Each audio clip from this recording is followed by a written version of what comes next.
నీవు ఆశీర్వాదాలను పొందుకోలేకపోవడానికి గోడ వంటి కారణాలు 5 ఉన్నాయి. వాటిని ఈరోజు ఈ వీడియోలో మీ ముందుకు తీసుకొస్తూ ఉన్నాను. మీ ఆశీర్వాదాలను అడ్డుకుంటున్న 5 అంశాలు. ప్రియ దేవుని బిడ్డ, దేవుని యొక్క నైజం ఏమిటి అంటే ఒక విశ్వాసిని ఆశీర్వదించడమే. దేవుని యొక్క ఆశ నిన్ను ఆశీర్వాదకరంగా చూడాలి అనేది. అయితే ఎందుకు ఒక విశ్వాసి ఆశీర్వాదాలను పొందుకోలేక వాటిని పోగొట్టుకుంటూ ఉన్నాడు? బైబిల్ గ్రంథంలో చెప్పబడిన ఆశీర్వాదాలు, బైబిల్ గ్రంథంలో ఇవ్వబడిన వాగ్దానాలు అన్నీ కూడా స్వతంత్రించుకోవడానికి అవి అద్భుతమైనటువంటి ఆయుధాలుగా ఇవ్వబడ్డాయి. ప్రతి వాగ్దానము కూడా మనం స్వతంత్రించుకోవడానికి కొరకే మనకు వాగ్దానము ఇవ్వబడింది.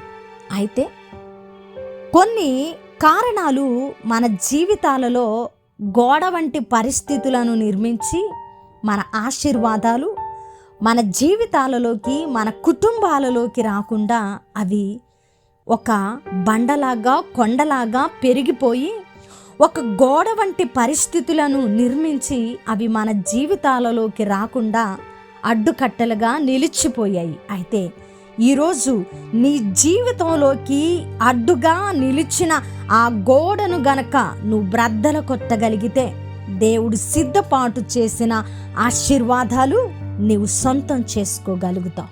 ప్రియా దేవుని బిడ్డ, నువ్వు ఎన్నో రోజులుగా ఒక బ్రేక్ త్రూ కావాలని దేవుని సన్నిధిలో ఎదురు చూస్తూ ప్రార్థిస్తున్నావు కదా. అయితే ఆ బ్రేక్ త్రూ సంపాదించడం కోసం నువ్వు చక్కగా దేవుని సన్నిధిలో ప్రేయర్ చేస్తూ ఉంటావు, ఆశ పెట్టుకొని ఉంటావు, నిరీక్షణతో ఎదురు చూస్తూ ఉంటావు. బట్ ఏదో ఒక మిస్ అయినటువంటి ఫీలింగ్, మనశ్శాంతి పోగొట్టుకున్నటువంటి పరిస్థితి నీ జీవితంలో కనిపిస్తూ ఉంటుంది. నీవు ఆశీర్వాదాన్ని పొందుకోలేకపోవడానికి 5 కారణాలు.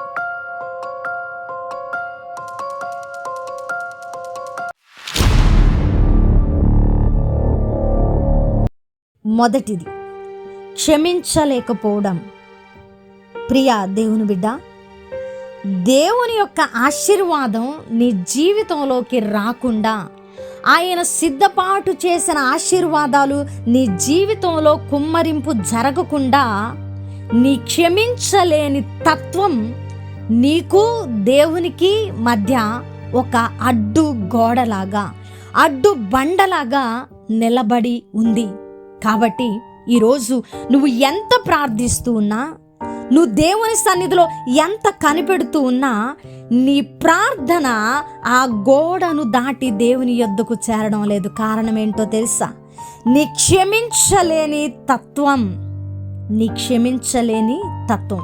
నువ్వెప్పుడైతే క్షమించకుండా నీ హృదయాన్ని కఠినము చేసుకుంటావో, నువ్వెప్పుడైతే క్షమించలేకుండా నీ హృదయాన్ని కఠినపరుచుకొని నీవు ప్రార్థనలో విశ్వాసిగా కొనసాగుతూ ఉంటావో, నువ్వు భారం కలిగిన వ్యక్తిగా ఉంటావు. క్షమించలేని నీ హృదయంలో భారం పెరుగుతుంది, వేదన పెరుగుతుంది, అసమాధానం నిన్ను ఏలుతుంది. నీ క్షమించలేని ఆ తత్వము ఒక గోడలాగా మారిపోయి నీకు దేవునికి మధ్య సంబంధ బాంధవ్యాన్ని తెంచివేస్తుంది. దేవునితో నిన్ను అంటూ కట్టబడనీయకుండా నీకు వేరు లేని విశ్వాసిగా, నిన్ను రాతి మీద నిలబెట్టినటువంటి విశ్వాసిగా నీకు ఆ యొక్క అనుభవము ఇస్తూ ఉన్నది. ప్రియ దేవుని బిడ్డ, నేలలో ఉన్న చెట్టు చాలా లోతుగా వేరుపారి అది చక్కగా ఫలిస్తూ ఉంటుంది. రాతి మీద మరి మొలిచిన ఆ చెట్టు వేరు లేక అది ఏదో ఒక రోజు ఎండిపోతూ ఉన్నది.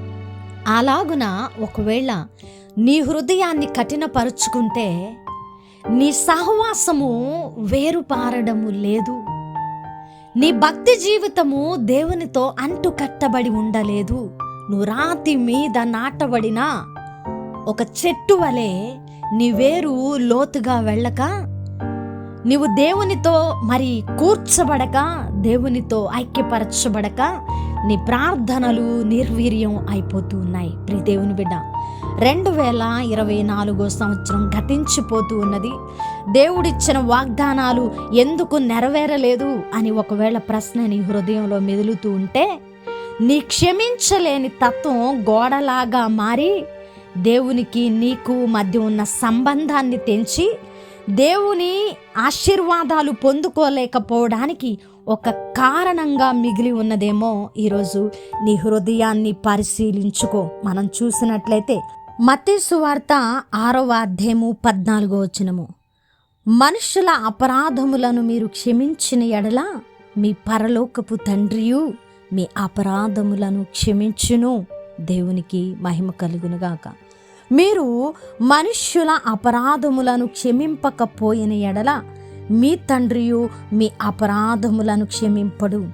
ఈరోజు ఒక వ్యక్తి మీద నీకున్నటువంటి పగను, ప్రతీకారాన్ని నీవు గనక క్షమించలేకపోతే, ఆ వ్యక్తిని ప్రేమించలేకపోతే, దేవుడు నిన్ను కూడా క్షమించలేడు, నిన్ను కూడా ప్రేమించలేడు. దేవుని యొక్క ఆశీర్వాదం పొందుకోలేకపోవడానికి మొట్టమొదటి కారణం క్షమించలేకపోవడం. రెండవ కారణం అవిశ్వాసం. ప్రియ దేవుని బిడ్డ, దేవుడు నమ్మదగినవాడు కదా. ఆయన తల్లి గర్భంలో రూపించబడకముందే మన పట్ల ఒక ప్రణాళిక కలిగి ఉన్న దేవుడు కాబట్టే ఈరోజు నీవు నేను రక్షించబడ్డాం. కానీ లోకంలో ఇంకా రక్షించబడనేరని వారు అనేకులు ఉన్నారు కదా. ఎందుకు నీకు దేవుని మీద అవిశ్వాసం? అయితే ఈరోజు నీ జీవితంలో ఎన్నో సంవత్సరాలుగా ప్రార్థిస్తూ ఉన్నా ఆశీర్వాదాలు పొందుకోలేకపోవడానికి రెండవ అడ్డుగోడ ఏంటో తెలుసా? అవిశ్వాసలేవు.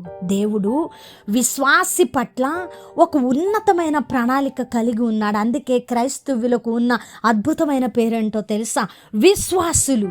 అంటే మనము విశ్వాసము కలిగిన వారమని, కానీ పేరుకు మాత్రమే విశ్వాసులుగా ఉండి అవిశ్వాసముతో మన బ్రతుకులు కొనసాగితే దేవుడు మన కొరకు సిద్ధపరిచిన ఆశీర్వాదాలు మన జీవితాలలో మనము చూడలేము.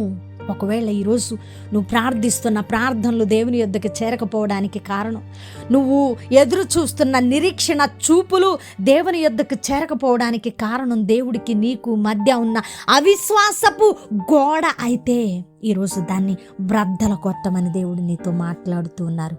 ప్రియ దేవుని బిడ్డ, మనం చూసినట్లయితే మత్తయి సువార్త 14వ అధ్యాయంలో పేతురు చూపించిన అవిశ్వాసపు విషయాలను మాట్లాడుకుంటే, మత్తయి సువార్త 14వ అధ్యాయంలో 28 నుంచి ఆ సందర్భాన్ని మనం చూస్తే, పేతురు, ప్రభువా నీవే అయితే నీళ్ల మీద నడిచి నీ యొద్దకు వచ్చుటకు నాకు సెలవిమ్మని ఆయనతో అంటే, ఆయన రమ్మనగానే పేతురు దోణి దిగి యేసు యొద్దకు వెళ్ళుటకు నీళ్ల మీద నడిచెను. గాని గాలిని చూచి భయపడి మునిగిపోసాగి ప్రభువా నన్ను రక్షించమని కేకలు వేసెను. వెంటనే యేసు చెయ్యి చాపి అతను పట్టుకొని ఏమన్నాడు తెలుసా? అల్ప విశ్వాసి, ఎందుకు సందేహపడితివని అతనితో చెప్పెను. దేవునికి మహిమ కలుగునుగాక. ఈరోజు నీకు అవిశ్వాసము కానీ అల్ప విశ్వాసము కానీ ఉంటే దేవుడు నీ జీవితంలో సిద్ధపాటు చేసిన ఏ ఆశీర్వాదము కూడా నీ జీవితంలో నువ్వు అనుభవించలేవు. ఒకవేళ ఒక ఉదాహరణకి, ఒక విశ్వాసి ఆర్థిక పరిస్థితుల కోసం ప్రార్థిస్తూ ఉంటే ఎప్పుడు కూడా అవసరతల కోసం ఆలోచించకూడదు, బాధపడకూడదు. ఎందుకంటే దేవుడు పోషించేవాడు, ఆయన పోషించే దేవుడని నమ్మాలి. పరిస్థితులు ఎలాగున ఉన్నా నీ ఆర్థిక బంధకాల అన్నిటి నుంచి విడిపించే దేవుడని నువ్వు నమ్మితే దానినే క్రియల్లో చూపించాలి. మరలా ప్రార్థించి అవిశ్వాసంతో జరుగుతుందో జరగదో, నా ఆర్థిక పరిస్థితులు కట్టబడతాయో లేదో, నా బ్రతుకు ఈరోజు కొనసాగుతుందా, నేను రేపొద్దున తినడానికి నాకు ఆహారం దొరుకుతుందా అని నువ్వు అవిశ్వాసాన్ని చూపించకూడదు. ఒకవేళ అవిశ్వాసం నిన్ను ఏలుతూ ఉంటే దేవుని ఆశీర్వాదాలు నీ జీవితంలో నిన్ను ఎన్నటికీ ఏలవు అనే వాస్తవాన్ని గుర్తుపెట్టుకో ప్రియ దేవుని బిడ్డ. నీ జీవితంలో ఆశీర్వాదం పొందలేకపోవడానికి మూడవ కారణం లోబడకపోవటం. లోబడడం అనేది దేవుని యొద్ద నుండి జవాబు తేవడానికి తాళం చెవి వంటిదని గుర్తుపెట్టుకో ప్రియ దేవుని బిడ్డ. నువ్వు లోబడితే, ఆయన మాటకు లోబడితే, ఆయన ఆజ్ఞకు లోబడితే ఖచ్చితంగా నీవు దేవుని ఆశీర్వాదానికి వారసురాలవు అవుతావు. ఒకవేళ నీ జీవితంలో దేవునికి లోబడని బ్రతుకు ఉందా? దేవునికి లోబడని బ్రతుకు నీకు దేవునికి మధ్య ఒక అడ్డుబండలాగా, అడ్డుగోడలాగా నిలిచిపోయిందా? అయితే ఈరోజు దానిని బ్రద్దల కొట్టు ప్రియ దేవుని బిడ్డ. దేవుని మాటకు లోబడడం నేర్చుకో. దేవుని చిత్తాన్ని జరిగించడానికి ముందుకు వెళ్ళడం నేర్చుకో. అయితే మనము చూసినట్లయితే లూకా సువార్త 6వ అధ్యాయము 46వ వచనము, నేను చెప్పు మాటల ప్రకారం మీరు చేయక ప్రభువా ప్రభువా అని నన్ను పిలుచుట ఎందుకు? ఈ మాటను చూస్తే దేవుడు గద్దిస్తున్నట్లుగా అనిపించడం లేదా? నా మాటకు లోబడక, నా ఆజ్ఞకు లోబడక, నీతి మార్గాన్ని అనుసరించక, నీ జీవితంలో నీ శరీరాన్ని పరిశుద్ధంగా ఉంచుకోక ప్రభువా ప్రభువా అని నన్ను ఎలా పిలుచుచున్నావు అని దేవుడు ఈరోజు నీతో సూటిగా మాట్లాడుతున్నాడు. ఈరోజు నీ అపరిశుభ్రమైన జీవితంతో, పరిశుద్ధత లేని నీ బ్రతుకుతో, నీతి మార్గాన్ని అనుసరించలేని నీ విశ్వాసపు జీవితంలో లోబడలేక నీ ఇష్టానుసారమైన జీవితాన్ని కొనసాగిస్తూ కష్టం వచ్చినప్పుడు, అవసరం వచ్చినప్పుడు ప్రభువా ప్రభువా అని పిలిస్తే నీ లోబడని గోడ వంటి పరిస్థితి నీకు దేవునికి అడ్డుగా నిలిచి ఉన్నది. కాబట్టి నీవు మొర్ర పెట్టే మొర్ర ఆయన సన్నిధికి చేర్చబడము లేదు. కాబట్టి ఆయన యొద్ద నుండి నీకు జవాబు రాదు. కాబట్టి ఆయన సిద్ధపాటు చేసిన ఆశీర్వాదం నీ జీవితంలోకి రావడానికి అవకాశమే లేదు. అపవాది నీలో భ్రమలు కలిగించి, నీ హృదయాన్ని కఠినం చేసి, క్షమించలేని స్వభావాన్ని కలిగించి, లోబడలేని పరిస్థితిని ఇచ్చి, అవిశ్వాసంలో నిలబెట్టి, గోడ కట్టి నిన్ను ఈడ్చుకొని వెళుతుందనే వాస్తవాన్ని నువ్వు గుర్తు పెట్టుకోవాలని ఈరోజు దేవుడు మాట్లాడుతున్నారు. ఈరోజు నీ జీవితంలో ఆశీర్వాదం చూడలేకపోవడానికి మూడవ కారణం దేవునికి లోబడకపోవటమే. ప్రియ దేవుని బిడ్డ, దేవునికి లోబడడం నేర్చుకో. 2024 సంవత్సరం డిసెంబర్ నెలలో నీవు నిలబడి ఉండగా ఇంకా నీ జీవితంలోకి ఆశీర్వాదం రాలేదంటే, ఇంకా నువ్వు ప్రార్థించే ప్రార్థనలకు జవాబులు రాలేదంటే, దేవుడు ఇచ్చిన చూపించిన దర్శన వాగ్దానాలు నీ జీవితంలో నెరవేర్చబడలేదంటే, ఒకవేళ ఈ అంశాలు అడ్డుగోడలాగా నిన్ను ఏలుతూ ఉన్నాయేమో నీ హృదయాన్ని పరిశీలించుకో.